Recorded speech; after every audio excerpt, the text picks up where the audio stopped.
Pernah nggak sih kamu ngerasa deg-degan tiap mau buka aplikasi M-Banking? Atau mungkin ngerasa kayak ketinggalan jauh banget pas lihat pencapaian teman-teman di media sosial? Kalau jawabanmu iya, ada satu hal yang perlu kamu tahu. Merasa kayak gitu tuh wajar banget. Kecemasan finansial itu nyata dan ini sama sekali bukan berarti kamu gagal. Ini adalah pengalaman yang dirasain banyak orang dan ini bukan tanda kamu lemah atau kurang bersyukur. Oke, kita masuk ke bagian pertama. Penting banget buat kita sadar kalau stres soal uang itu masalahnya dalam, ini masalah emosi, bukan cuma soal angka di layar HP. Bener banget, masalah uang tuh seringkali nempel sama emosi-emosi yang kuat banget. Ada rasa takut, malu, ngerasa gagal, plus tekanan karena lihat teman-teman kok kayaknya udah pada lari kenceng. Nah, perasaan inilah yang bikin kepala kita jadi berat banget. Coba deh kita berhenti sejenak. Jawab ini jujur di dalam hati. Apa yang paling bikin kamu capek? Tagihan yang nggak habis-habis, tabungan yang nggak nambah-nambah, atau mungkin rasa bersalah karena keputusan finansial di masa lalu. Ngenalin apa yang bikin kita capek itu langkah pertama buat nolong diri sendiri. Nah, sekarang kita bedah nih salah satu biang kerok terbesarnya. Gimana tekanan dari lingkungan dan media sosial itu bisa bikin kita masuk ke lingkaran setan, ngebandingin diri, terus nyalahin diri sendiri. Ini nih letak salahnya.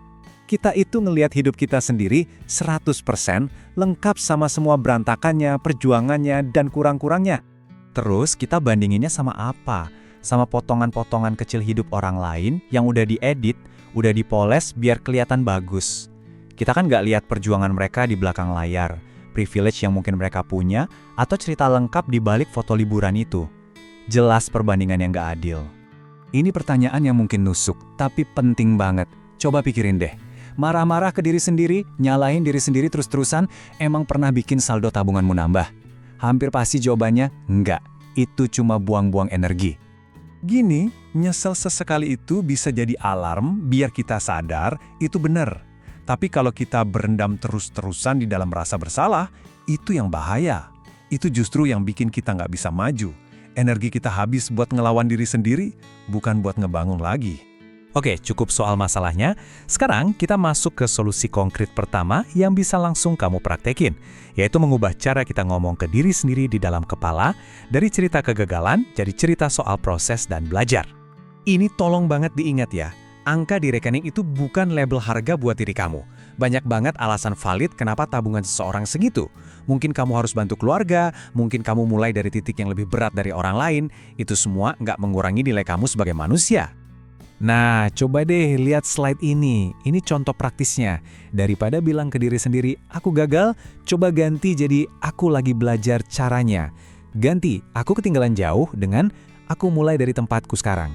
Ini bukan soal bohongin diri, tapi soal ngasih kebaikan ke diri sendiri biar bisa bangkit. Dan ini bukan sekedar kalimat-kalimat motivasi murahan loh.